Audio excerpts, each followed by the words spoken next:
అందుకు బ్రహ్మదేవుడు ఏం చేశాడంటే, ఆ శివుడే మంత్రం ఇచ్చాడు కదా, ఆ మంత్రాన్ని జపిస్తూ భ్రూమధ్యంలో ధ్యానం చేస్తున్నాడు. శివ సాధన ఎలా చేయాలో కూడా చెప్పుకుంటున్నాం.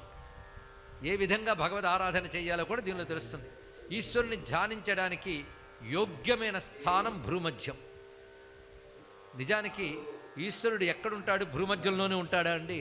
ఇందాక చెప్పినట్టు సర్వవ్యాపకుడు మనలో కూడా ఉన్నాడు. అయితే మన శరీరం అంతా చైతన్యం ఉన్నప్పటికీ ఆధారంగా ఉన్నది మాత్రం మన శరీరంలో వెన్నుముక. ఆ వెన్నుముక మధ్యలో ఒక నాడి ఉంటుంది, దాన్ని సుషుమ్నా నాడి అంటారు. ఇది ఎక్కడ మొదలవుతుందంటే మూలాధారం నుంచి సహస్రారం వరకు మొదలై ఉంటుంది. ఇది ఇంచుమించు మీ అందరికీ తెలిసినదే, లలితాశాస్త్రంలో కూడా చదువుకుంటారు.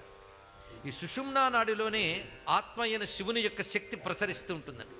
ఒక విధంగా చెప్పాలంటే ఒక విద్యుత్ తీగలో విద్యుత్తులాగా. నేను విద్యుత్ తీగలాగా అనలేదు.